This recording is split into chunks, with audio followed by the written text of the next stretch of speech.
Welcome back to Bollywood presenting. Today presenting the gangster movie. यह movie एक Korean movie है। साथ ही यह मूवी सच्ची घटना पर आधारित है। फिल्म की शुरुआत 2005 से होती है, जिसके साथ ही चाओनान सिटी के एक रोड पर हमें चलती हुई गाड़ी दिखाई देती है, जिसमें एक व्हाइट कार अपने से आगे चलती हुई ब्लैक कार को ठोक देती है। इस ब्लैक कार का मालिक नीचे उतरकर गाड़ी के स्क्रैचेस के फोटो पाड़ने लगता है, ताकि बाद में इंश्योरेंस क्लेम करने के लिए काम आ सके। साथ ही जिस आदमी ने उस कार को ठोका था वो भी उल्टी सुल्टी बातें करने लगता है, लेकिन अगले सेकंड से वो आदमी एक चाकू से उसको मारने लगता है, फिर उसको उसकी कार में ले जाकर ही मार डालता है। कुछ वक्त के बाद किलर अपनी कार लेकर वहां से निकल जाता है। अगले दिन हमें ताइसुक को दिखाया जाता है, जो क्राइम सीन पर पहुंच जाता है। ताइसुक एविडेंस ढूंढने लगता है, फिर वो गाड़ी के पीछे देखता है जहाँ स्क्रैचेस आए थे।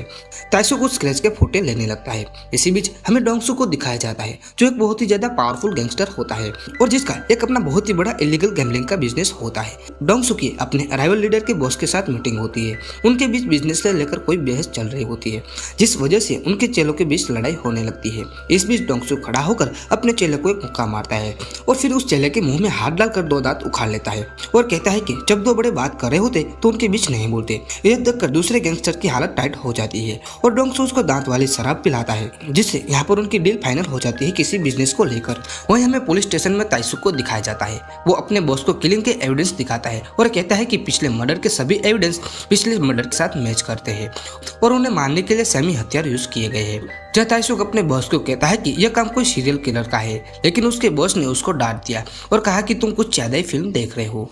वहीं उस तरफ डोंगसू भी मीटिंग खत्म करके अकेला ही कार लेकर निकल जाता है, ताकि बिजनेस को लेकर उसका दिमाग कुछ क्लियर हो सके। तभी उसकी कार को पीछे से किसी ने ठोक दिया। यहाँ पर डोंगसू पीछे की ओर देखता है और नीचे उतर कर देखता है, जिसमें वो देखता है कि कार के पीछे स्क्रैचेस ना के बराबर थे, इसलिए वो उसको जाने को कहता है। लेकिन तभी उस सीरियल किलर ने पीछे से डोंगसू पर हमला कर दिया। डोंगसू को चाकू लगने के बावजूद भी वो अपने बचाव में किलर को बहुत ही ज्यादा पटक कर तोड़ डालता है। जहाँ किलर ने गलत आदमी से पंगा लिया होता है। किलर ने भी गैंगस्टर यानी कि डोंगसू को भी अच्छी तरह से जख्मी कर दिया था, लेकिन डोंगसू ने भी चाकू लेकर किलर के सीने में घुसा देता है। यहाँ पर किलर को यह लगता था कि इस बार वो गलत आदमी से भिड़ गया है, इसलिए वो वहाँ से भागने के लिए अपनी कार में बैठकर डोंगसू को उड़ा के चला जाता है। अगले सीन में हमें डोंगसू को हॉस्पिटल ले जाया जाता है। वहीं डोंगसू के आदमियों ने दूसरी गैंग पर हमला कर दिया होता है, क्योंकि उनको यह लग रहा था कि यह काम उन्हीं द्वारा किया गया है। दूसरी तरफ किलर अपने खून को रोकने के लिए अपने घाव पर स्टेपलर के पिन मार रहा होता है। वो अपनी कार को वहीं छोड़कर कपड़े लेने के लिए वो एक आदमी को भी मार डालता है। वहीं अगले दिन डोंगसू को होश आ जाता है, तो वो अपने आदमी को कहता है कि वो आदमी दूसरी गैंग का बंदा नहीं था, बल्कि वो और कोई था। डोंगसू उस किलर की कार की डिटेल देता है और कहता है कि जल्द से जल्द उस आदमी को मेरे पास लाओ। तभी ताइसुक भी वहाँ पर आ जाता है, लेकिन डोंगसू को पुलिस पर भरोसा नहीं होता, इसलिए उसने कोई कंप्लेन नहीं की थी। ताइसुक वहाँ से अपनी कार लेने के लिए चाहता है। तब वो गैंगस्टर की कार को देखने लगता है, जहाँ उसको सेमी स्क्रैचेस कार के पीछे दिखाई देते हैं। वही डोंगसू भी किलर का स्केच बनवाता है, जो 90% एक्यूरेट होता है। डोंगसू उस तस्वीर को अपने आदमियों में देता है और उस किलर को ढूंढने में लगा देता है। डोंगसू उस किलर को पुलिस से पहले पकड़ना चाहता था। इसी बीच किलर अपने अगले शिकार को मार डालता है और ट्रक को लेकर वहाँ से निकलने लगता है। लेकिन जब किलर ट्रक चला रहा होता है तो वो देखता है कि ट्रक में एक और भी आदमी है, इसलिए वो उसको भी मार डालता है। लेकिन इसी बीच दौरान उसका चाकू सड़क पर गिर जाता है। वहीं ताइसुक भी डोंगसू के सभी इलीगल धंधों पर रेड पड़वा देता है, जिसकी वजह से उसकी डोंगसू से डायरेक्ट बात हो पाती है। जब ताइसुक कहता है कि कातिल एक सीरियल किलर है। डोंगसू को ऐसा ही लग रहा था, क्योंकि ऐसा कोई भी नहीं है जो गैंगस्टर पर हमला करे। इस हमले की वजह से गुंडागर्दी की दुनिया में डोंगसू की रेपुटेशन गिरती जा रही थी, जिसका फायदा दूसरी गैंग वाले उठा रहे थे। इसकी भरपाई उस किलर को पकड़कर ही हो पाएगी। वही डोंगसू के आदमियों को उस किलर का चाकू और कार मिल जाती है। कुछ वक्त बीत जाने के बाद डोंगसू ताइसुक को अपने घर बुलाता है और कहता है कि गैंगस्टर की इज्जत उसके लिए सब कुछ होता है। जब डोंगसू कहता है कि उस किलर को जल्द से जल्द पकड़ना होगा, इसके लिए तुम्हारी मदद चाहिए। डोंगसू ने ताइसुक के साथ एक डील फाइनल की, जिसमें जिसके हाथ किलर पहले हाथ लगा वो उसका। ताइसुक बताता है वो किलर को पकड़कर उसको कोर्ट में ले जाएगा, जबकि डोंगसू उसको कुत्ते की तरफ पिटना चाहता था। ताइसुक और डोंगसू के बीच डील फाइनल होने के बाद डोंगसू बताता है कि उनकी सारी बात रिकॉर्ड की गई थी। डोंगसू ने भी ताइसुक को किलर का स्केच देकर काम पर लगा दिया। डील के मुताबिक ताइसुक और उनके साथियों को डोंगसू के वेयर हाउस में आने की परमिशन दी जाती है। वेयर हाउस में किलर की कार खड़ी रही थी। ताइसुक के आदमी कार के डीएनए सैंपल की तलाश करना शुरू कर देते हैं। इसी बीच डोंगसू ने अपने एक आदमी को भेजता है दूसरी गैंग के बॉस को मारने के लिए, जिसको दांत की शराब पिलाई थी, क्योंकि वो बॉस डोंगसू की गिरी हुई रेपुटेशन का फायदा उठा रहा था। इसलिए डोंगसू ने उसको मरवाया था, वो भी किलर के छुरे से। जहाँ कार में मिले डीएनए से रिपोर्ट आ गई थी। ये डीएनए सभी पिछले क्राइम सीन से मैच कर गया था। साथ ही साथ सेम डीएनए खंजर भी मिला था जो डोंगसू के आदमियों ने उस चाकू पर रखे थे। अब यह सारे मर्डर सीरियल किलर पर दर्ज की जाते हैं, जिस वजह से अब पूरा का पूरा डिपार्टमेंट इस केस में इन्वॉल्व हो जाता है। ताइसुक बड़े गुस्से में डोंगसू के पास जाता है, लेकिन डोंगसू ने भी उसको पलटवार जवाब दिया। जहाँ डोंगसू कबूल करता है कि मैंने दूसरी गैंग को बॉस को मरवाया है। जहाँ सीरियल किलर वाली न्यूज जल्दी से देश में फैल जाती है। जहाँ सीरियल किलर भी टीवी में यह सब देख रहा होता है और वो बहुत ही ज्यादा गुस्से में होता है, क्योंकि क्राइम बॉस का मर्डर उसके सर पर रख दिया होता है। इसलिए वो क्राइम बॉस के शोक सभा में जाता है, जो एक लेटर देने के लिए गया होता है, वो भी क्राइम बॉस के असिस्टेंट को। जहाँ पेपर में लिखा था कि क्राइम बॉस की मौत मेरे छुरे से हुई है, लेकिन किसी और के हाथों हुई है। किलर डोंगसू की तरफ इशारा करता है, वो यहीं पर मौजूद होता है। जहाँ उसी रात उस किलर ने उसी पैटर्न में एक और आदमी को मार डालता है। वहीं दूसरी तरफ डोंगसू और ताइसुक कार में सुरंग ढूंढने की कोशिश कर रहे होते हैं। तभी उनको गाड़ी के स्टीयरिंग व्हील पर उनको फिंगरप्रिंट मिलती है, लेकिन तभी उसी दौरान वहाँ पर अराइवल गैंग के आदमी आ जाते हैं, जो डोंगसू को मारने आए होते हैं। ताइसुक और डोंगसू एडी चोटी का जोर लगाकर सभी को मार गिरा देते हैं। इसके बाद शियोजित ने ताइसुक को स्टीयरिंग व्हील में मिले फिंगरप्रिंट की रिपोर्ट दी। इस फिंगरप्रिंट वाले आदमी की मिसिंग रिपोर्ट पहले से दर्ज की गई थी। ताइसुक इसके कर गया, जिसमें बहुत सारे ग्रीन टाइट रखे गए थे। वहाँ पर और भी काफी सारी चीजें रखी गई थी, जैसे कि शैतानी किताब, दवाई की बोतलें और उस सीरियल किलर की फोटो भी मिली, जो डोंगसू के स्केच के मैच कर रहा था। वो तुरंत ऑफिस जाता है और उस आदमी के बारे में सारी जानकारी निकालने को कहता है। दूसरी तरफ डोंगसू एक बिजनेस मीटिंग में था। एक आदमी उसकी फिरकी लेने लगता है, वो भी उसके सामने बैठ के। पहले तो डोंगसू हंसा, फिर उसको चाटा ही मारता रहा जब तक उसकी मौत ना हो गई। तभी ताइसुक ने किलर का वॉइस मैसेज भेजा और डोंगसू ने मैसेज को सुनकर कंफर्म कर दिया कि वही सीरियल किलर है। किलर का नाम था कांगेंग था। उसके बारे में थोड़ी जानकारी जुटाने के बाद पता चला कि बचपन में उसका बाप उसको बहुत ही ज्यादा मारता था। सीरियल किलर बनने की पहली रिक्वेस्ट ये होती है कि उसका बाप भी साइको हो। खैर उसके बाद डोंगसू ने किलर की फोटो सभी में बांट दी और फिर उसकी पूरी गैंगस्टर उसको ढूंढने में लग गई।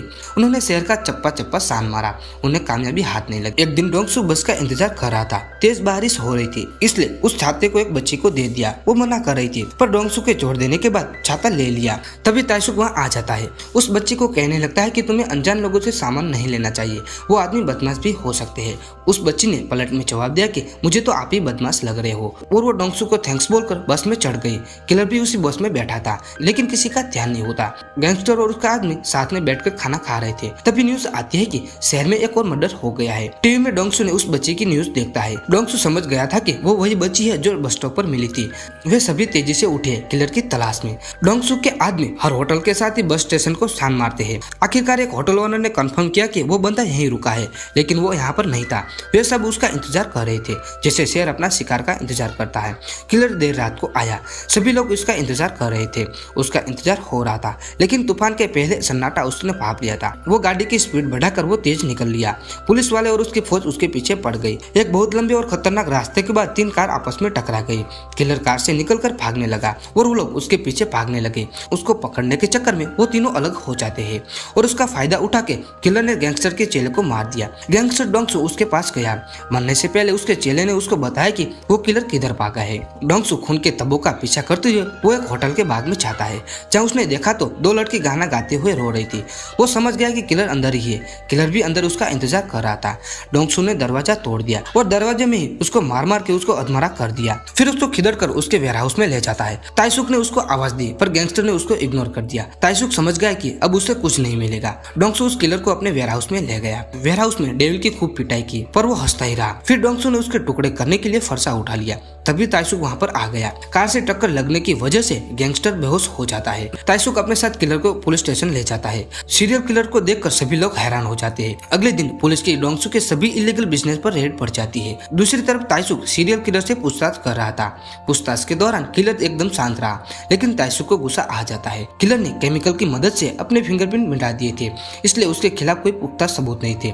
जब किलर को कोर्ट कोर्ट में पेश किया गया तब उसने कहा कि मैं निर्दोष हूँ, मुझे छोड़ दिया जाए। यहाँ पर जज भी सजा नहीं दे पा रहा था। यहाँ पर विक्टिम भी आए थे जिसमें उनके भी मेंबर को मार दिया था इस किलर ने, वो भी न्याय चाहते थे। तभी उस कोर्ट में एक इकलौते विक्टिम को बुलाया जाता है जो डोंगसू ही था, जो डेविल के हमले से बच गया था। डोंगसू यहाँ पर इसलिए आया होता है क्योंकि ताइसुक पिछली रात डोंगसू से मदद मांगने गया था। ताइसुक बताता है कि हम दोनों का टारगेट एक ही है, इसलिए हमें कानून का सहारा लेकर उसको मारेंगे। जहाँ ताइसुक एक रिकॉर्डिंग प्ले करता है जिसमें डोंगसू बोल रहा होता है कि उसने ही राइवल गैंग के बॉस को मारा है। डोंगसू के पास ताइसुक की बात के मानने के अलावा और कोई ऑप्शन नहीं था। कोर्ट में डोंगसू ने ईमानदारी से अपना बयान दिया कि किलर ने मुझ पर चाकू से हमला किया, जिस पर किलर हंस रहा था। जहाँ डोंगसू खड़ा होकर अपना शर्ट उतारकर पूरी कोर्ट में दिखाता है कि किलर ने उसको कहां-कहां चाकू मारा था। उसने स्केच भी दिखाया जो उसने अगले दिन बनवाया था। डोंगसू ने किलर के हाथ से लिखा वो लेटर भी कोर्ट को दिखाता है जिसमें यह लिखा होता है कि खून मेरे नाइफ से ही हुआ है। डोंगसू ने जानबूझकर दूसरा टुकड़ा फाड़ दिया होता है। जहाँ डोंगसू बताता है कि उस रात मैंने भी उसको जख्मी किया था, वो निशान छाती पर अभी भी मौजूद हो गए। जब उन्होंने चेक किया तो उनको वो निशान दिखाई देते हैं। यह देखकर जज ने किलर को मौत की सजा सुना दी और डोंगसू को भी जेल भेज दिया, लेकिन उसकी गवाही की वजह से उसकी सजा कम हो गई थी। वहीं दूसरी तरफ ताइसुक का प्रमोशन हो जाता है। डोंगसू जेल में जाता है जहाँ उसके सभी आदमी उसको झुककर सलाम करते हैं। वहीं दूसरी पर बेंच पर बैठा किलर यह सब देख रहा था, जिससे देखकर डोंगसू हंसने लगता है। दरअसल डोंगसू एक ही शर्त पर गवाही देने के लिए माना था कि पुलिस वाले उसी जेल में उसको डालेंगे जिसमें किलर होगा। इसके बाद डोंगसू रस्सी लेकर किलर के पास जाता है जो नहा रहा था। डोंगसू कहता है कि जो खेल हमने शुरू किया था उसका खत्म होना भी जरूरी है। यहाँ पर डोंगसू हंसने लगता है और किलर जैसे ही रोने वाला होता है तभी यहाँ पर यह मूवी खत्म हो जाती है। तो दोस्तों यह मूवी अगर आपको जरा सी पसंद आई हो तो वीडियो को लाइक करें और शेयर करें और आगे ऐसे मूवी की एक्सप्लेनेशन वाले वीडियो देखने के लिए हमारे चैनल को जरूर सब्सक्राइब करें।